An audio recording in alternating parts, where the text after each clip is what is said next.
Online class में आपका स्वागत है। इस वीडियो में हम लोग पढ़ेंगे ना क्लास 10th का मैथ और इस चैप्टर जो पढ़ेंगे वो ट्रायंगल त्रिभुज। ठीक है, तो इसमें हम जानेंगे ना कि त्रिभुज क्या है, उसमें भुजाएं कितनी होती है, शीर्ष कितने होते हैं, कोण कितने होते हैं। ठीक है, इसके बाद हम लोग उसके आगे विस्तार से पढ़ाई करेंगे। ठीक है, तो हम लोग देखते हैं इसमें सबसे पहले कि त्रिभुज है क्या। ठीक, तो तीन सरल रेखाओं से बनी आकृति को त्रिभुज कहते हैं। तीन सरल रेखा, तीन सीधी रेखा को मिलाएंगे ना और उससे जो आकृति बने उसे क्या कहेंगे, त्रिभुज। ठीक है, एक त्रिभुज में तीन शीर्ष, तीन कोण तथा तीन भुजाएं होती है। ठीक है, तो सबसे पहले हम क्या करेंगे, एक आकृति बनाएंगे किसका, त्रिभुज का। तीन आकृति, ये प्रथम लाइन, प्रथम पहली रेखा, ये दूसरी रेखा और ये तीसरी रेखा। ठीक है, तो क्या कह रहा है ना कि तीन सरल रेखाओं से बनी, तो तीन को सरल रेखा हो गया, सीधी रेखा हो गया ना, तो ये आकृति क्या कहलाया, इसको कहेंगे त्रिभुज कहेंगे। ये हमारा क्या हो गया, त्रिभुज। इसका नामकरण कर देते हैं, ये है, ये बी है, ये सी है। ठीक है, अब कह रहा है कि इसमें एक त्रिभुज में तीन शीर्ष होते हैं। शीर्ष जहां दो रेखाएं मिलेगी, एक, दो और तीन, तीन शीर्ष हो गया ना, तो इसको हम लिख रहे हैं क्या, शीर्ष लिखेंगे। फिर कह रहा है कि तीन कोण होता है। ठीक है, तो जब दो रेखाएं मिली है तो यहाँ पे एंगल भी, कोण भी बन गया, एक, दो और एक, तीन। इसको क्या लिखेंगे हम, ये कोण। ठीक है, अब कह रहा है कि तीन भुजाएं होती है। एक भुजा कौन, ए सी, दूसरा बी सी, तीसरा ए बी। इसको हम लोग क्या कहेंगे, इसको कहेंगे भुजा। ठीक है, तो हम लोग इतना जाने सिंपल सा कि एक त्रिभुज में तीन कोण, तीन भुजा और तीन शीर्ष होते हैं। ठीक है, अब हम लोग जानेंगे आगे, बस इसमें नॉर्मल इतना ही। अब आगे जानेंगे हम लोग ना सार्वगशम, जो कि हम लोग को मुख्य बात उसके बारे में जानना है। ठीक है,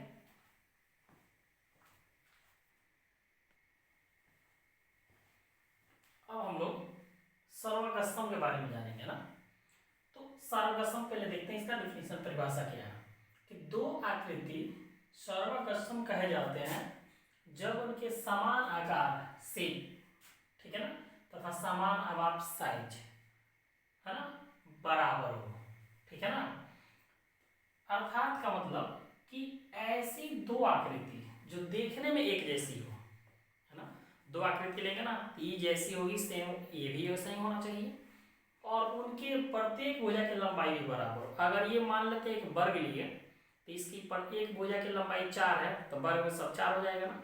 तो यहाँ जो भी आकृति होगा ना सेम इसी के जैसा, यानी कि वर्ग लिए हैं तो ये भी वर्ग हो जाएगा, और इसकी भुजा की लंबाई कितनी है, 4, तो इसका भी कितना होना चाहिए, 4। उसी आकृति को क्या कहेंगे, सर्वगशम कहेंगे। जैसे उदाहरण के तौर पे देखते हैं कि ये क्या है, वर्ग है, ए बी सी डी, है ना, इसकी एक भुजा की लंबाई 4 मान ली, ये भी 4, ये भी 4, ये भी 4। ठीक है, तो ये एक आकृति हो गया। और हम यहाँ पे जब दूसरा आकृति बनाएंगे तो क्या बनाएंगे, दूसरा आकृति भी वर्गीय होगा। ठीक है, वर्ग कैसे, कह रहा है ना कि ऐसे आकृति देखने में एक जैसी होती है, ऐसा बनाएंगे तभी ना एक जैसा होगा, है ना। ये हो गया पी क्यू आर और एस हो गया।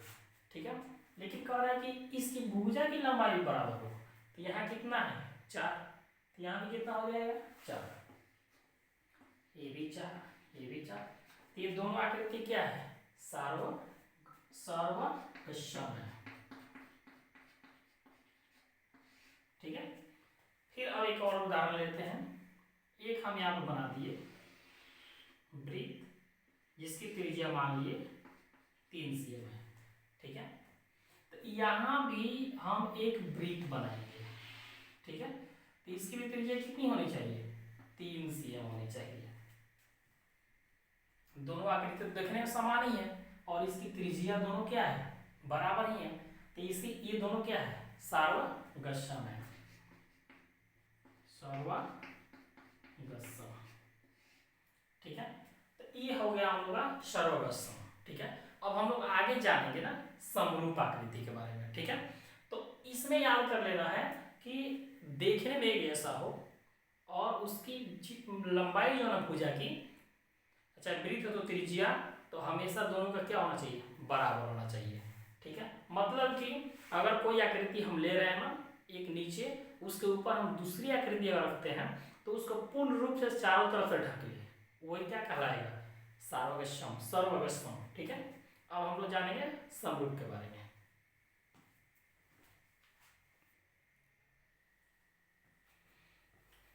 अब हम लोग समरूप के बारे में जानेंगे ना कि समरूप क्या है, कि दो आकृति समरूप कही जाती है जिनके समान आकार हो। ठीक है, आकार समान मतलब क्या, अगर ये त्रिभुज है तो भी त्रिभुज होना चाहिए, ये वर्ग है तो भी वर्ग। ठीक है, फिर कह रहा है कि परंतु समान आमाप होने की आवश्यक न हो। मतलब कहने का कि अभी हम लोग सर्वगस्यम में पढ़े थे कि ये वर्ग था तो ये भी वर्ग था, इसमें भी वही बात है, लेकिन इसमें सर्वगस्यम में था कि आकृति इसकी जितनी होगी ना उसकी भुजा की लंबाई, इसमें भी भुजा की लंबाई उतनी ही होगी। लेकिन इसमें कह रहा है कि समान अमाप होना आवश्यक नहीं है। ठीक है, फिर कह रहा है अर्थात आकृति एक जैसी होनी चाहिए। सबसे शॉर्टकट में ये है कि आकृति एक जैसी होनी चाहिए, चाहे आकृति बड़ी हो या छोटी हो। तो जब आकृति बड़ी और छोटी हो जाएगी तो इसका मान हो जाएगा कि अमाप क्या होगा, आवश्यक न होगा, माने बराबर न होना चाहिए। यह त्रिभुज है, ये भी त्रिभुज है, तो इसकी प्रत्येक भुजा की लंबाई मान लेते हैं समबाहु त्रिभुज के रूप में 4 है, तो इसका 6 भी हो सकता है, बस त्रिभुज होना चाहिए। तो उसे हम लोग क्या कहेंगे, समरूप आकृति कहेंगे। ठीक है, अब समरूप का चिन्ह ये ऐसे होता है। ठीक है, तो अगर हमको कहीं लिखना हो, जैसे उदाहरण के तौर पे देखते हैं, कह रहा है कि एक उदाहरण देते हैं, ये क्या है, त्रिभुज है ना, ए बी सी, एक त्रिभुज हो गया। फिर एक और हम त्रिभुज बनाएंगे, पी क्यू आर, दोनों त्रिभुज है। तो इसके अनुसार कि कह रहा है कि एक जैसी होनी चाहिए, आकृति जैसा नहीं है, ये भी त्रिभुज है, ये भी त्रिभुज। ठीक है, बड़ी हो या छोटी हो।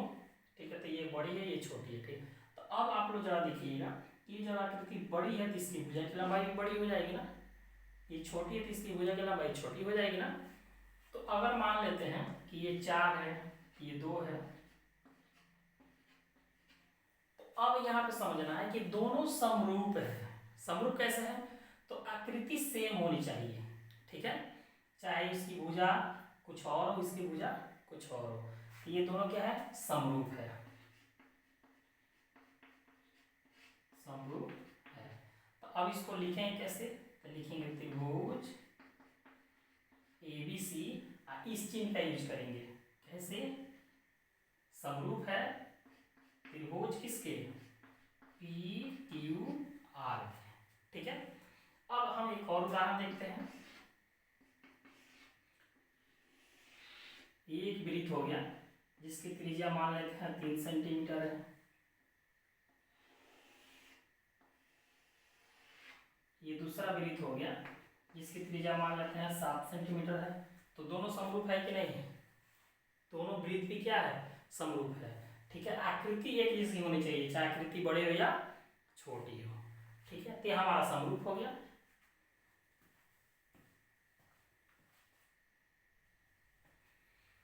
अब हम लोग कुछ मुख्य बातें जानेंगे ना, कि एक नंबर में है कि सभी सर्वगस्यम आकृति समरूप होती है, परंतु समरूप आकृति सर्वगस्यम नहीं होती है।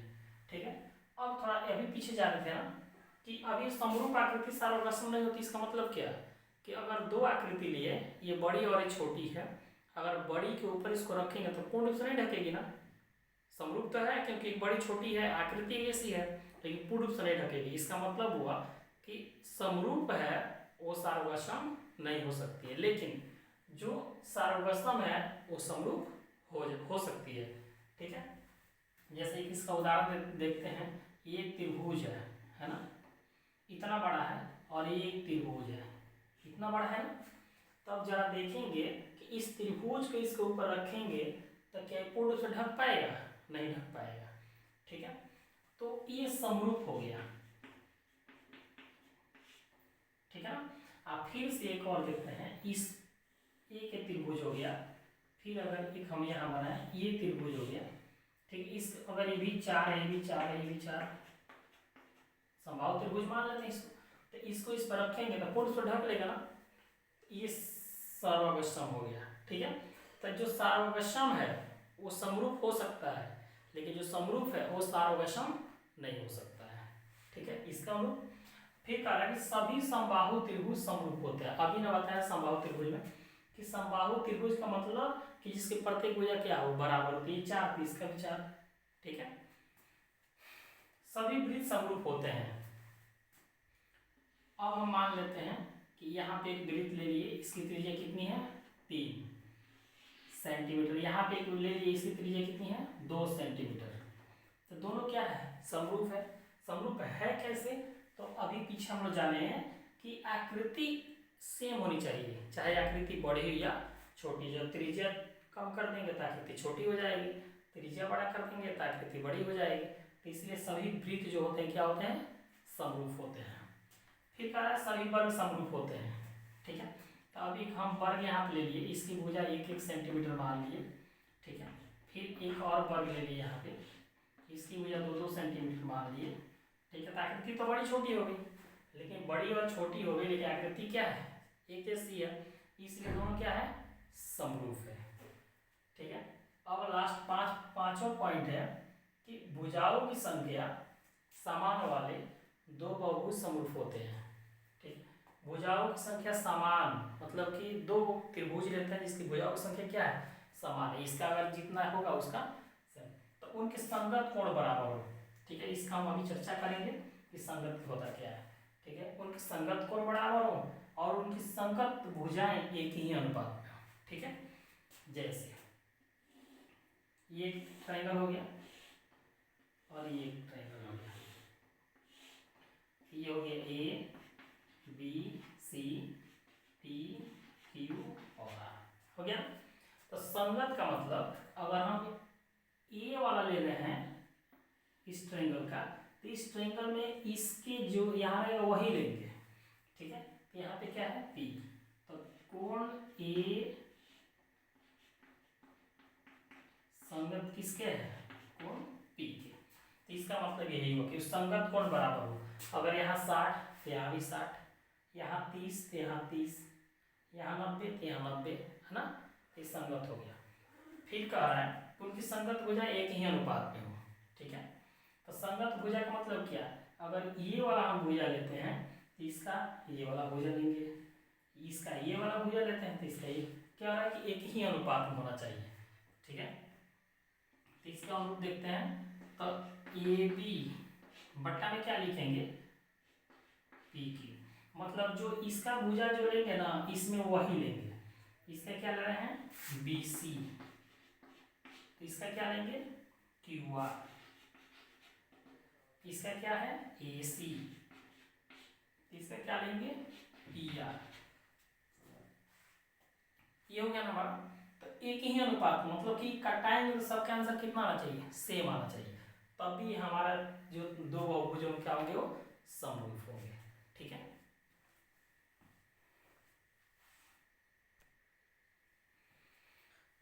अब हम लोग त्रिभुज की समरूपता में संगत का सही उपयोग के बारे में जानेंगे, है ना, कि संगत का कैसे उपयोग करते हैं ना। तो इसको देखते हैं। माना कि त्रिभुज ए बी सी और त्रिभुज पी क्यू आर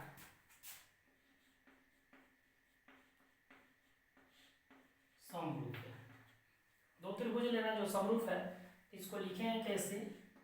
त्रिभुज ए बी सी समरूप है त्रिभुज पी पी क्यू आर।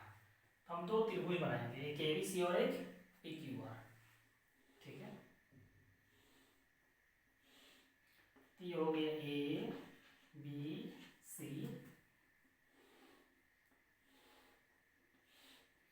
ये हो गया पी क्यू आर। ठीक है, तो अब हम लोग संगत का सही उपयोग कैसे होता है देखते हैं। तो इसमें तीन के बारे में जानेंगे, शीर्ष, कोण और भुजा। तो पहले हम किसके लिए जानेंगे, शीर्ष के लिए।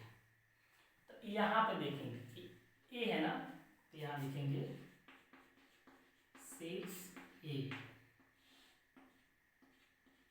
यहाँ क्या लिखेंगे संगत। तो इस त्रिभुज में जो यहाँ है ना, इस त्रिभुज में यहाँ जो होगा ना वही संगत कहा जाएगा। तो इस त्रिभुज में ए है, तो इसका स्थान पे क्या है पी, तो ए का संगत क्या हो जाएगा पी।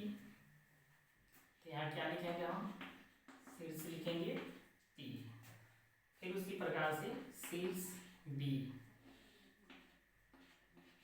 शीर्ष बी का संगत, तो बी की जगह क्या है क्यू, इसका हो जाएगा क्यू। फिर यहाँ क्या है सी, तो सी का संगत क्या हो जाएगा, जब यहाँ सी है तो यहाँ क्या है आर, तो इसका संगत क्या हो जाएगा आर। इसी प्रकार से संगत होगा, है ना। ये किसके लिए था, ये शीर्ष के लिए। अब हम लोग निकालेंगे कोण। ये ए है ना एंगल, तो इसमें जो होगा ना उसका भी शीर्ष संगत हो जाएगा। तो कोण ए का संगत, तो जब यहाँ अभी हम लोग इसमें जाने हैं कि जो रहेगा उस ऊपर ना, उसी को उसमें देखना है। तो इससे यहाँ पे ए है, तो यहाँ पे क्या है पी, तो कोण ए का संगत क्या हो जाएगा कोण पी।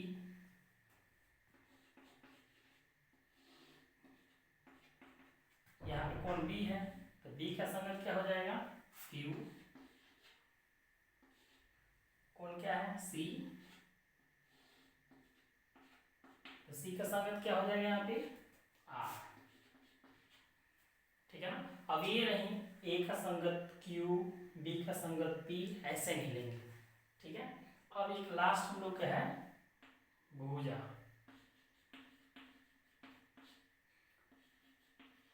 तो कौन भुजा ए बी,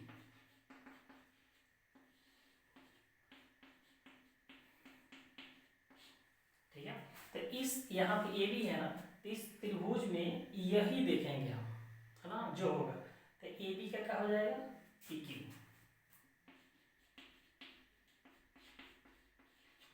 ठीक है, ऐसे हम लोग संगत का क्या करेंगे उपयोग करेंगे ना। फिर दूसरा कार्य है भुजा बी सी, तो यहाँ बी सी है, यहाँ क्या है क्यू आर। तीसरा क्या हो रहा है ए सी, तो यहाँ ए सी है, यहाँ क्या है पी आर। ठीक है, तो ये हमारा क्या हो गया संगत का उपयोग कैसे करेंगे ना। अब हम बोलेंगे कि ए का संगत तो पी हो जाएगा, बी का संगत क्यू हो जाएगा, सी का संगत आर हो जाएगा। ठीक है ना। तो अब हम लोग क्या करेंगे ना कि इतना जानने के बाद एक्सरसाइज 6.1 को सॉल्व करेंगे।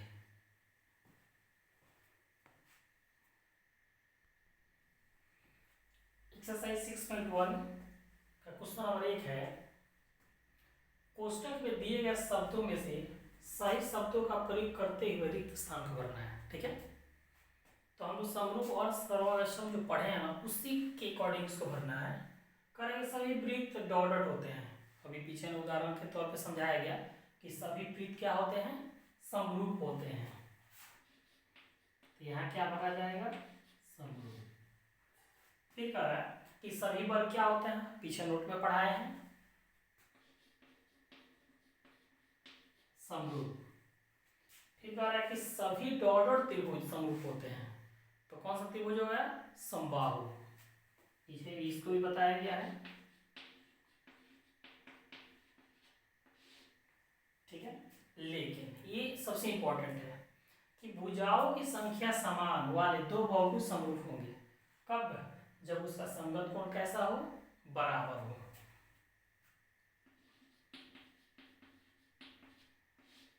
है ना। और संगत भुजाएं क्या हो, एक ही अनुपात में हो, यानी कि समानुपात हो। तो इसका ऑप्शन यहाँ पे हो जाएगा बराबर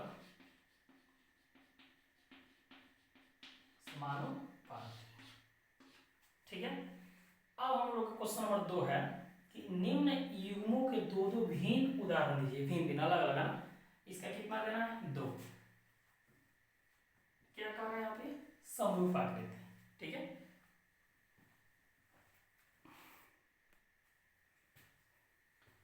तो हम 2 उदाहरण देंगे जो कि क्या हो, समरूप हो, आकृति ऐसे बनाएंगे। ठीक है। एक नंबर, ये त्रिभुज हो गया ए बी सी, ये भी एक त्रिभुज हो गया पी क्यू आर, दोनों समरूप है। फिर हम यहाँ पे एक वर्ग बनाएंगे ए बी सी डी, इसकी भुजा एक सी मान लीजिए। यहाँ भी एक हम वर्ग बनाएंगे पी क्यू आर एस, इसकी भुजा 3 सी मान लीजिए। ठीक है। तो हम लोग पीछे जा रहे हैं कि आकृति एक जैसी हो, चाहे आकृति छोटी हो या बड़ी हो, और दोनों क्या कहलाएगा, समरूप। ये 2 इसका उदाहरण हो गया। अब इसमें कह रहा है ना कि आकृति जो समरूप न हो, तो समरूप न होने के लिए क्या होना चाहिए, उल्टा बना देंगे, एक वर्ग ले लेंगे, एक वृत्त ले लेंगे, एक त्रिभुज ले लेंगे, एक वृत्त ले लेंगे। ठीक है। ये एक त्रिभुज हो गया ए बी सी, है ना। और ये क्या हो गया, एक वर्ग जिसकी त्रिज्या कितनी है, 2 सेंटीमीटर। तो दोनों कहाँ से समरूप हो जाएगा। ठीक है। फिर हम एक बी, इसका दूसरा उदाहरण,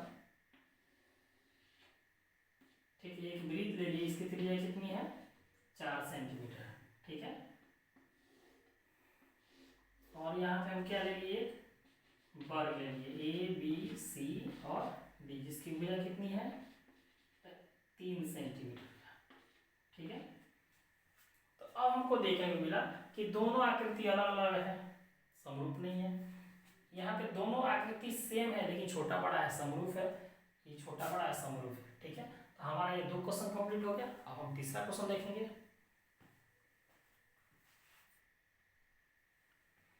क्वेश्चन नंबर 3 है कि बताइए कि निम्न चतुर्भुज समरूप है या नहीं। ठीक है।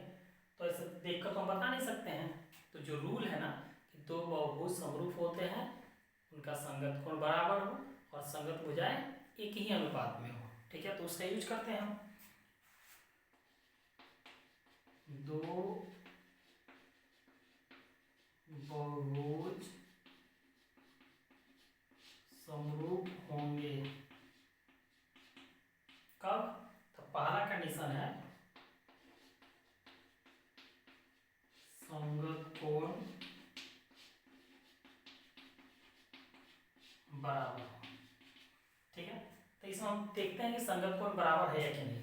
ये क्या है, वर्ग, 3 3 3 सब में है तो वर्ग हो गया। तो वर्ग में हमेशा कितना डिग्री एंगल बनता है, 90 डिग्री का। ये सब कितना, 90 डिग्री। हाँ। तो संगत के बारे में जानेंगे। तो कोण ए का संगत क्या हो जाएगा, कोण पी हो जाएगा ना। कोण बी का संगत क्या हो जाएगा, कोण क्यू हो जाएगा ना। तो देखते संगत कोण बराबर, तो लिखेंगे कोण ए का वैल्यू कितना डिग्री है, 90 डिग्री। तो ये 90 है तो यहाँ भी कितना होना चाहिए, 90, तभी तो संगत होगा ना। तो अब यहाँ पे थोड़ा देखना है कि ये 90 कब होगा, जब इसको खींच कर हम लाएंगे ऐसे, है ना, और ये सीधा होगा तो अभी यहाँ से यहाँ आएगा ये खींच करके, तो यहाँ 90 होगा, लेकिन है यहाँ कहाँ तक, यहीं से रहे यहाँ तक, तो 90 से कम है ना, तो ये 90 से कम है। तो कोण P = 90 डिग्री से कम। तो जब 90 डिग्री से कम होगा, चाहे ये 87 हो सकता है, 85 हो सकता है, 75 हो सकता है, किसके बराबर नहीं होगा ना, तो इस संगत कोण क्या है, बराबर नहीं है। तो लिख देंगे संगत कोण बराबर नहीं है। एक हमारा जो ये संगत कोण बराबर होना चाहिए, तो बराबर नहीं हुआ, एक हो गया। दूसरा कहता है संगत भुजा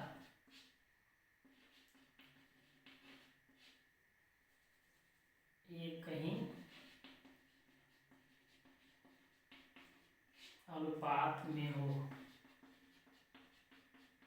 ये दोनों होना चाहिए, जैसे ये भी संतुष्ट करे ये भी संतुष्ट करे, है ना। तो इसको भी देखते हैं। संगत भुजा एक अनुपात में, संगत का मतलब क्या, ये जो लिए है ना इसका ये लेंगे। जैसे हम इसी शुरू करते हैं, पी क्यू का क्या हो जाएगा, ए बी, क्यू आर का क्या हो जाएगा, बी सी, आर एस का क्या हो जाएगा, बी सी, ई एस इसका क्या हो जाएगा, ए बी। संगत भुजा एक अनुपात में हो, लिख दिए। अब वैल्यू रखेंगे, पी क्यू का वैल्यू कितना है 1.5, ए बी का वैल्यू कितना है 3, 1.53, 1.53, ठीक है। ये तीनों वैल्यू दी। ये दशमलव जब हटाएंगे तो नीचे क्या आएगा, 0। यहाँ पे इसको सॉल्व कर रहे हैं तो ऊपर हो जाएगा 15, नीचे हो जाएगा कितना 30। दशमलव से एक दशमलव का देखा क्या, 0 नीचे डालेंगे दशमलव खत्म। तो यहाँ भी तो 15 और बटा में कितना हो जाएगा 30, 15 और बटा में कितना 30, 15 बटा में कितना 30। चलो कैसे ही हो गया, कटा देंगे, 15 दूना 30। तो बच क्या गया यहाँ पे, ऊपर 1/2, 1/2, 1/2, 1/2, ठीक है। तो संगत भुजाएं क्या है, एक अनुपात में है, जैसे 1/2, 1/2 सबका 1/2, 1/2 सबका आ जाएगा। लेकिन संगत कोण बराबर नहीं है, तो ये दोनों संतुष्ट होगा तभी ये समरूप हो सकता है ना। तो एक संतुष्ट हुआ एक संतुष्ट नहीं हुआ, तो यह आकृति क्या है, यानी कि चतुर्भुज दिया समरूप है या नहीं।